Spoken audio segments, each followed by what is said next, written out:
Acest videoclip își propune să atragă atenția asupra pieței de închiriere private a locuințelor din România. Face parte din proiectul de cercetare intitulat Să înțelegem chiriașii și proprietarii locuințelor închiriate din România, proiect condus de Dr. Adriana Șoaită, Universitatea din București, finanțat de EU Horizon. Hai să auzim câteva opinii despre proprietarul ideal. Proprietarul ideal este comunicativ, nu mărește chiria nejustificat, nu obligă chiriașul să plătească sume care nu țin de el și de asemenea nu face vizite neanunțate. Cum să fie proprietarul ideal? Să nu fie prea curios, să nu mă deranjeze prea des, să rezolve în timp util problemele ce țin de proprietate. Să fie prietenos. Proprietarul ideal ar trebui să fie ca mine. Deci să soluționeze problemele apărute cât de eficient se poate, să nu fie foarte lacom și într-adevăr să încerce să aibă bun simț.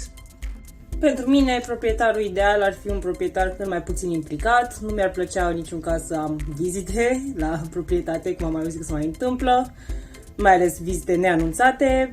Aș vrea să discutăm doar când este vorba de dat chiria, ceea ce aș prefera să poată plăti online, adică prin transfer bancar. Nu aș vrea să ne vedem cash, nu aș vrea să trebuie să schimb bani ca să plătesc chiria. Și în rest să fie receptiv dacă există o problemă în apartament, în sensul că aș avea nevoie de reparații sau sunt probleme cu vecinii sau cu administrația. Proprietarul ideal din perspectiva chiriașului ar fi acela care este foarte comunicativ și fiabil. Ar respecta intimitatea chiriașilor și ar fi atent la confidențialitatea datelor acestora.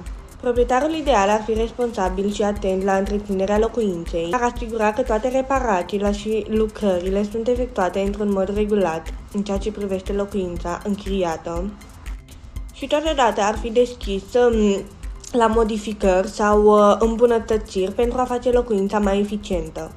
Ar fi corect și transparent în toate tranzacțiile financiare ale locuinței închiriate și nu ar impune creștere ale prețului chiriei nejustificate. Ideal ar fi să nu-mi ceară bani.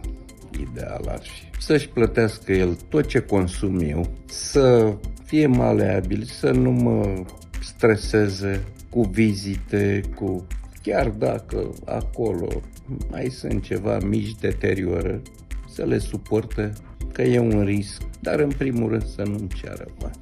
Cum văd eu proprietarul ideal? Proprietarul ideal îl văd ca fiind acea persoană cu care poți comunica deschis, acea persoană care nu te buzna peste tine în casă, care nu are o cheie de rezervă pentru a intra în încăperea închiriată în cazul în care nu ești la locuință. Să fie acea persoană la care poți apela în cazul în care întâmpină problemă pentru a se soluționa, discuta liber, pur și simplu, cu acesta. Pur și simplu, o persoană amabilă, adică persoană deschisă la minte, care să te înțelegi. Din punctul meu de vedere, proprietarul ideal are o atitudine pozitivă și comunică eficient. Pentru mine, proprietarul ideal, în primul rând, dacă ar dori să verifice casa, mi-ar plăcea să fiu anunțată cu 2-3 zile înainte, nu să-mi scrie la 8 dimineața că la 2 ajunge. Fie că am dezordine în casă, că se mai întâmplă, fie că probabil aș fi plecată și m-aș simți confortabil să vină în vizită atunci când eu sunt plecată. Mi-aș dori să avem contract, fiindcă m-aș simți mai în siguranță și așa cel mai probabil ar accepta și el plata pe card. Nu mi-ar plăcea să plătesc chiria lunar cash. Nu am fost niciodată să vizionez o chirie unde am văzut că în anunț au preferințe pentru anumite persoane. La chiriile tip gazdă, nici nu știu cum se numesc, când o persoană are o casă și închiriază o cameră pentru cineva. Cred că aproape toate anunțurile erau că aceștia ar prefera fată și că nu vor băiat. Pentru mine e un avantaj asta, dar nu mi se părea corect. Unde nu vor animale de companie pot să înțeleg, mai ales dacă au avut experiențe proaste. Și nu sunt de acord nici când resping fumătorii. Înțeleg că sunt persoane care fumează în toată casa, nu au nicio problemă să fumeze o țigară lângă pat. Eu personal fumez pe balcon sau în bucătărie, depinde, și nu mi se pare că s-a imprimat un miros de țigară sau că am imprimat eu vreodată un miros de țigară. Poate, într-adevăr, uneori am mai primit persoane în sufragerie și ca să nu-i mai pun pe aceștia să se deplaseze, să întrerupă conversația, am lăsat să fumeze în sufragerie, dar asta s-a întâmplat de 2 ori pe an, deci nu cred că ar fi atât de deranjant. Și mi-ar plăcea totodată ca proprietarul să fi locuit în imobilul respectiv, ca să înțeleagă dacă am anumite probleme, spre exemplu probleme cu gândacii, poate a avut și el în trecut, sau probleme cu vecinii, poate este un vecin mai sensibil la comod, cum am pățit eu, o deranja și când mergeam prin casă. Proprietarul ideal ar trebui să fie o persoană de încredere, o persoană care îți oferă sprijin, care îți oferă stabilitate pentru tine ca și chiriaș și, desigur, este o persoană care ar trebui să rezolve problemele apartamentului, reparații sau diverse lucruri care apar. În ceea ce privește proprietarul ideal, cred că acesta ar trebui să fie destul de flexibil cu cerințele chiriașului, astfel încât acesta să poată face mici modificări în locuință, astfel încât să se poată simți acasă. Totodată, proprietarul ideal nu ar veni la locuință neanunțat sau neavând aprobarea chiriașului. Pentru mine, proprietarul ideal este un om serios, care își cunoaște atribuțiile pe care le are față de chiriaș, responsabil, prompt când vine vorba despre rezolvarea unor probleme, empatic, eventual îngăduitor în cazul unor situații sensibile și neapărat pet friendly. Proprietarul ideal ar trebui să fie o persoană cât mai discretă, să fie cât mai puțin prezentă în spațiul fizic pe care l-a închiriat. Vedem că trebuie să fie întâlniri pentru plata chiriei, dar totodată aceasta se poate face foarte bine astăzi și un cont bancar. De aceea este de preferat să fie cât mai puțin intrusiv în spațiul care ți l-a pus la dispoziție.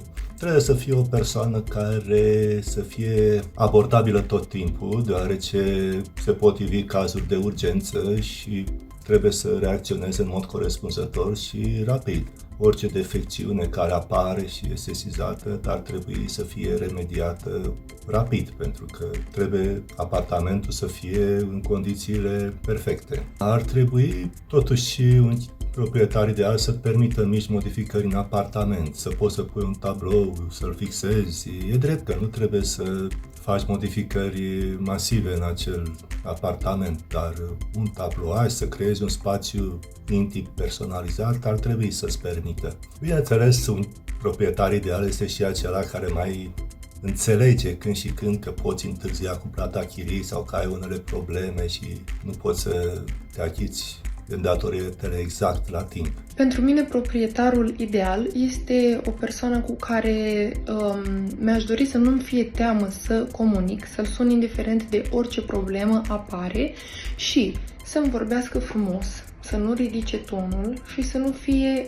agresiv. Dacă cumva apare o neînțelegere în sensul în care un vecin a făcut o plângere că eu, ca chiriaș, am făcut gălăgie, îmi doresc să-mi vorbească frumos, eu să înțeleg și să remediez pe viitor problema. Deci țin foarte mult la comunicare, modul în care comunic cu proprietarul.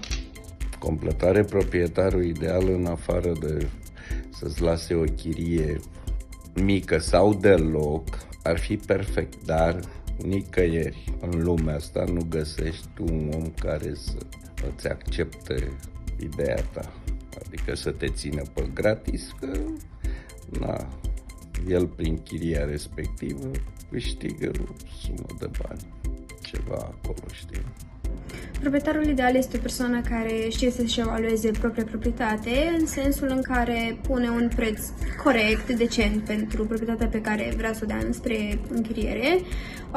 De asemenea, este o persoană care, ca și în cazul unui chiriaș ideal, comunică deschis cu chiriașul și în același timp anunță momentul în care face o vizită. Nu intră în apartament sau în apartament. Un om înțelegător și să ne accepte și bune și cu rele și Să ne înțelegem perfect, până la bani. În viziunea mea, proprietarul ideal este acea persoană care oferă condiții bune de trai, nu care doar percepe o taxă lunară și care impune fel și fel de reguli stricte pe care chiriașul trebuie să le urmeze întocmai.